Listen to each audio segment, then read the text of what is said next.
Who laid hands on my father? They say respect is earned. But that night, someone learned the hard way what happens when you disgrace a man who once led warriors. He was just reaching for a spill, an old habit, muscle memory really, when the biker's fist came crashing across his face, 85 years old and still upright after the punch. The bar froze. No one moved. No one spoke. Blood snaked down his cheek, but the old man didn't flinch. He steadied himself like he had done his whole life, quiet, calm, unshaken. Then he pulled out his phone, dialed a single number, and waited. 30 minutes later, the street outside erupted with the roar of engines. Not Harleys, not local, military grade. 3 blacked-out vehicles rolled to a stop, precision and power in every movement. The door swung open, and out stepped Colonel Richard Harlow, his presence like a drawn blade. He didn't ask twice. Who laid hands on my father? That wasn't just a question. It was a reckoning. But let's back up to where it all began. If you believe respect should never retire, like, share, and drop a comment with where you're watching from. Let's remind the world that honor still stands. William Bill Harlow wasn't just an old man nursing a bruise. He was a retired first sergeant from the United States Marine Corps, Korea, Panama. The kind of man who had stared down death long before most people knew what fear was. His hands, though aged and veined, still carried the weight of command. His eyes, quiet, watchful, held stories most wouldn't dare imagine. Ever since his wife passed, his Saturdays had followed a sacred routine.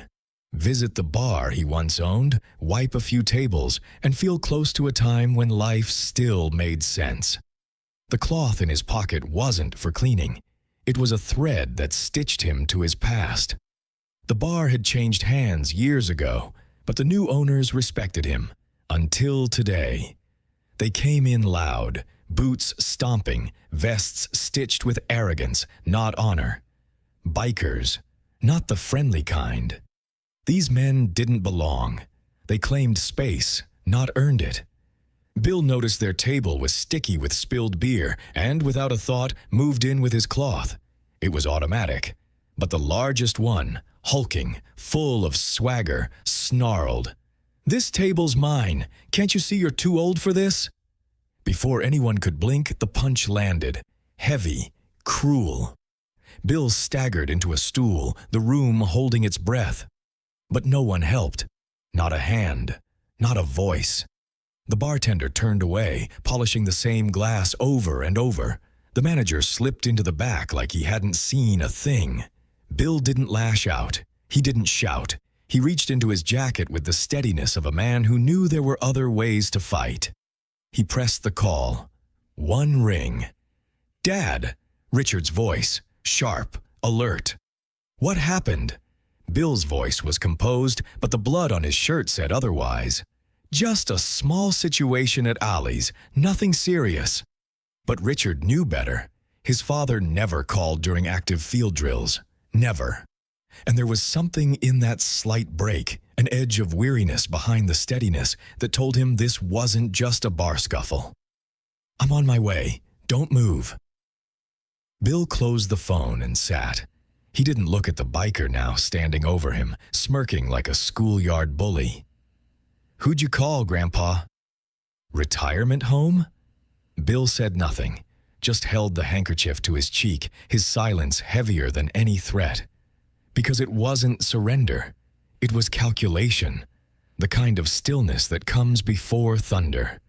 He had fought in jungles and deserts. This wasn't the first time someone underestimated him. The biker raised his fist again, cocked and ready. That's when the manager finally showed up, but not for justice. "Mr. Harlow," he whispered awkwardly, "maybe it's best if you left. We don't want any more trouble." Bill looked at him.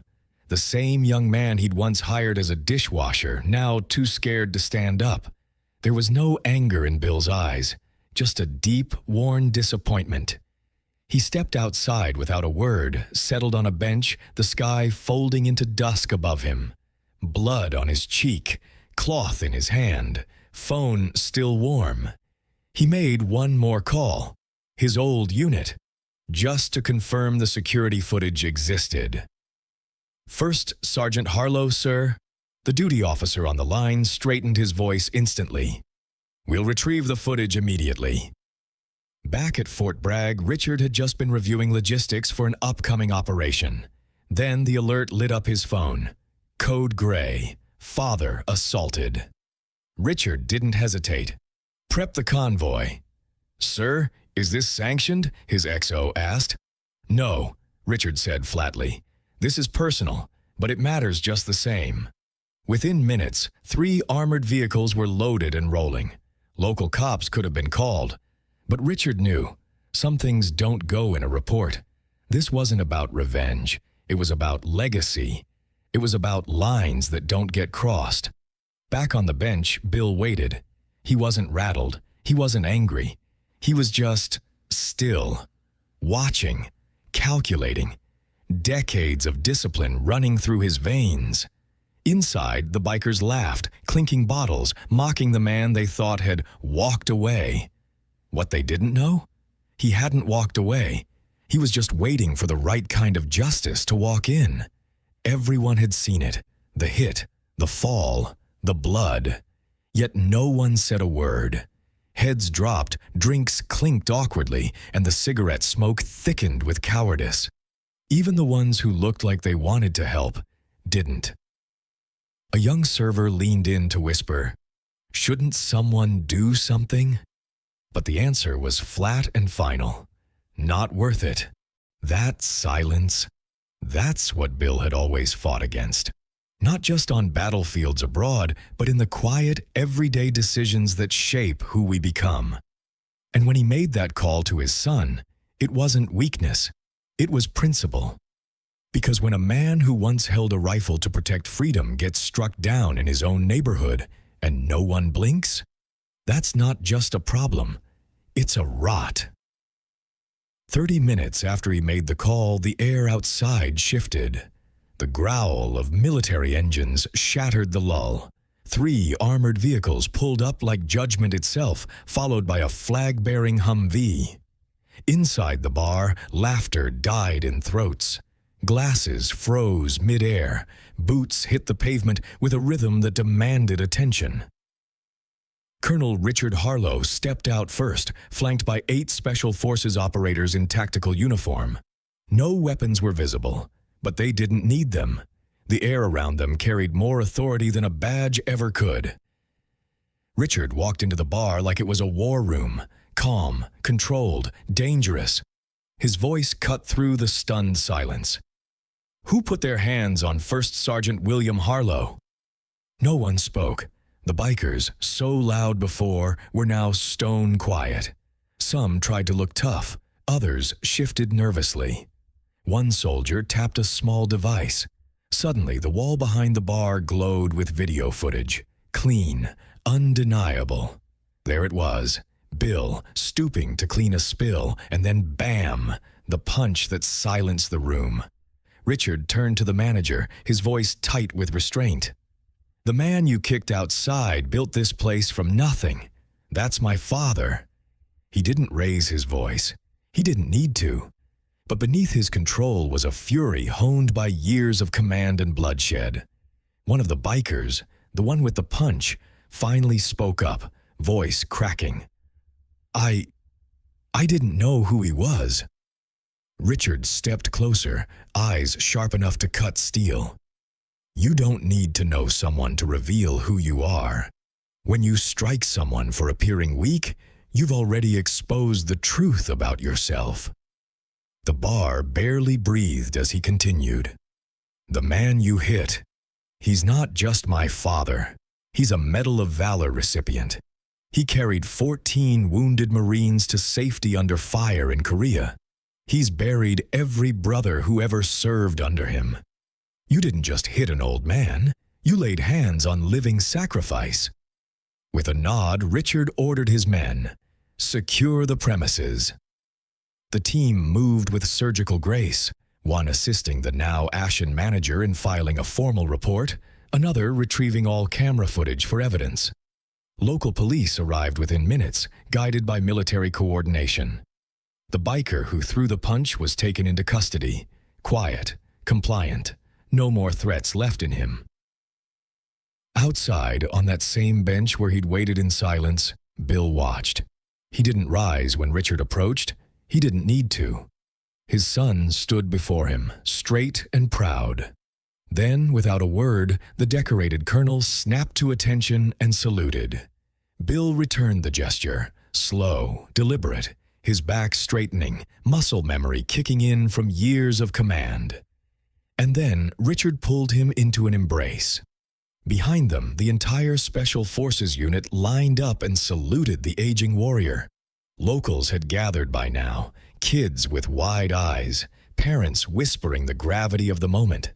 This wasn't just a confrontation anymore. It was a lesson, etched in respect and legacy, that some things are sacred. That evening, with the bar closed early and the adrenaline faded, father and son sat together at home. Richard looked across the table. "You could have taken him. I've seen you drop bigger men." Bill gave a faint smile. "It wasn't about whether I could. It was about whether I should. Someone had to stand up for what's right. And sometimes the most powerful move is knowing who to call." Richard's voice cracked just slightly. "I wish I'd gotten there sooner." Bill reached across the table. "Son, there are two kinds of help in this world, the kind that comes late and the kind that arrives the moment it matters most. You were right on time." A week later, a new sign hung proudly behind the bar. "Built by a warrior. Protected by his legacy." Bill returned to his Saturday routine, cloth in hand. But this time, something had changed. When he entered, people stood. Drinks paused, heads nodded with quiet reverence. One little boy, maybe 10, approached nervously. "Mister, did you really fight in a war?" Bill leaned in, eyes twinkling. "Yes, but what makes me proudest? Having a son who knows the difference between right and easy." Colonel Richard dropped by whenever duty allowed, and on one of those visits he said quietly, "Dad, I'm still sorry I got there 30 minutes late." Bill didn't miss a beat. "You didn't. You got there the moment honor needed to be restored." And somehow that day changed more than just the bar. Local schools began inviting veterans to share their stories. A community program launched, connecting young vets with seasoned warriors. Even a few of the bikers returned, not with arrogance, but with open hands, asking to hear the stories they once mocked. The bar had become something different, a living monument to memory, service, and the bridge between generations. Because no man who once defended a nation should have to stand alone when the battle comes home. And when that day comes, he deserves to stand unshaken. If you believe respect isn't just owed to the past, but must be carried forward, drop a comment, hit like, and share where you're watching from. Stories like Bill's aren't just memories, they're reminders. And the more we tell them, the stronger the chain between generations becomes.